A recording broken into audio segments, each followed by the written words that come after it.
اعوذ باللہ من الشیطان الرجیم بسم اللہ الرحمن الرحیم ومن شر حاسد اذا حسد صدق اللہ العظیم۔ اور میں اپنے آپ کو اللہ رب العالمین کی حفاظت میں دیتا ہوں حاسد کے شر سے بچنے کے لیے جب وہ حسد کرنے لگے۔ حسد ایک گناہ کبیرہ ہے۔ حسد ایک منفی جذبے کا نام ہے۔ حسد کی تعریف یہ ہے کہ آدمی کا یہ جذبہ پیدا ہو جائے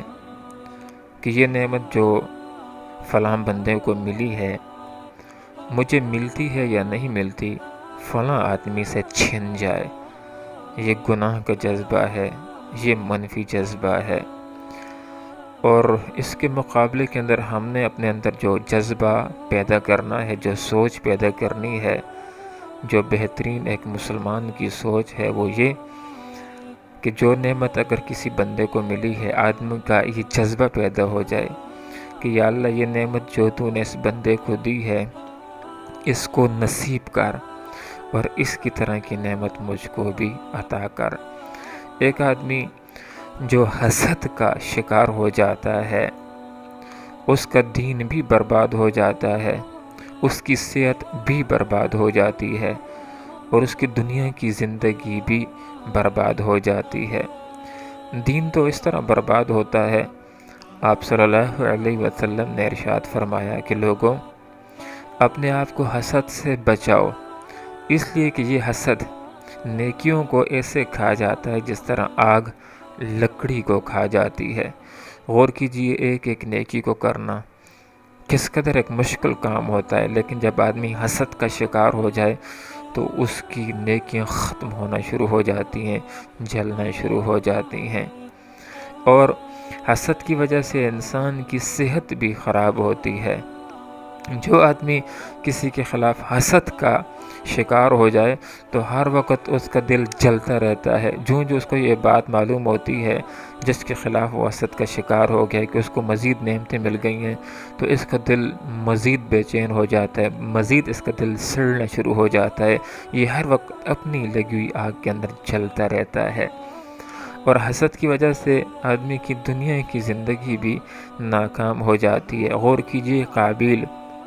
اپنے بھائی حابیل کے خلاف میں اس وجہ سے حسد کا شکار ہو گیا تھا کہ میرے بھائی کو شادی کے اندر خوبصورت لڑکی کیوں مل رہی ہے، یہ مجھے کیوں نہیں مل رہی، حتیٰ کہ حسد نے اس کو یہاں تک ابھار دیا کہ بھائی کو اس نے قتل کر دیا اور وہ ناکامی کی طرف چلا گیا۔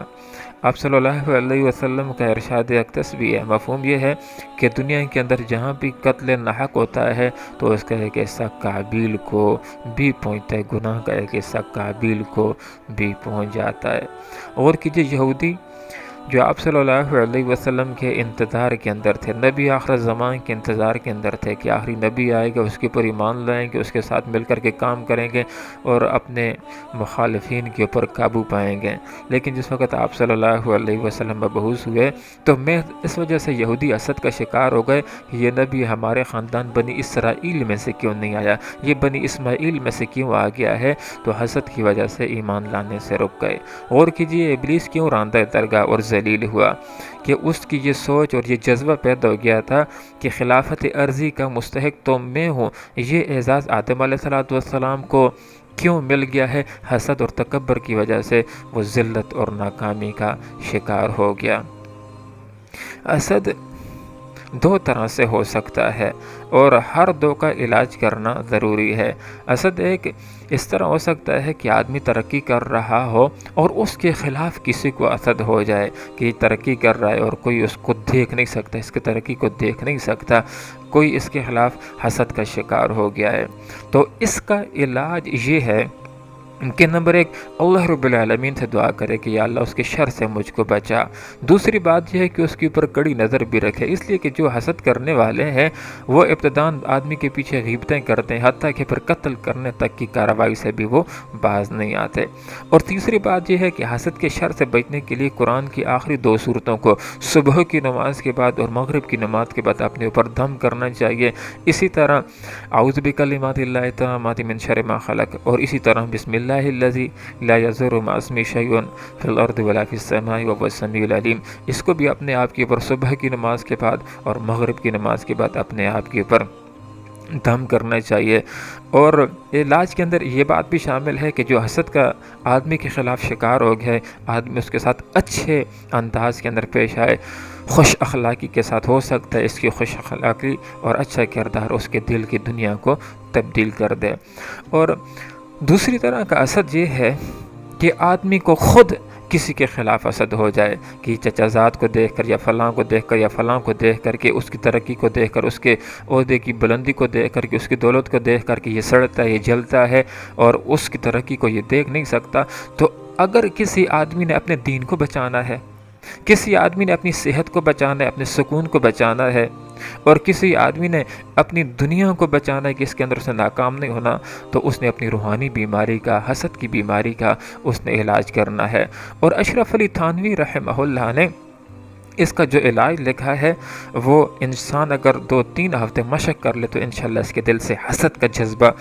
دور ہو جائے گا۔ اور یہ علاج ایسا ہے کہ دل کے اوپر پتھر رکھ کر کے یہ علاج اس نے اپنے آپ کا کرنا ہے۔ تو اشرف علی تھانوی رحمہ اللہ لکھتے ہیں کہ اگر کسی کے خلاف حسد پیدا ہو جائے تو اپنی اصلاح کرنے کے لیے سب سے پہلی بات یہ کہ آدمی اس کے لیے دعا کرے، یا اللہ اس کو جو تو نے نعمت دی ہے نصیب کر اور مزید اس کو ترقی دے۔ حال یہ کہ دل نہیں چاہے گا، دل تو یہ چاہتا ہے کہ وہ آدمی مر جائے، اس کے خلاف کوئی غیبتیں کرے اور میں سنتا چلا جاؤں اور اس کو نقصان ہو جائے۔ لیکن اگر اپنے آپ کی اصلاح کرنی، اپنے آپ سے اس منفی جذبے کو نکالنا ہے تو نمبر 1 اس کے لیے دعا کرے جس کے خلاف اس کو حسد پیدا ہو گیا ہے۔ نمبر 2 اس کی تعریف کرے، اس کے منہ کے اوپر بھی اور پیٹھ پیچھے بھی۔ اور نمبر 3 اس کے کمالات اور خوبیوں کو اپنے ذہن کے اندر لائے۔ اور نمبر 4 اس کی ترقی کے اندر اس کو مزید کوئی مشورہ دے سکتا ہے۔ حال یہ کہ دل تو نہیں چاہے گا، لیکن اگر اپنی اصلاح کرنی ہے تو بہرحال جس طرح آدمی اپنا علاج کرتا ہے تو کڑوی کڑوی دعائیں بھی اس کو لینی پڑتی ہیں، تو اس کو مشورہ دے دے مزید اس کی ترقی کے لیے، تو اس کی وجہ سے اس کو جب مزید ترقی ملے گی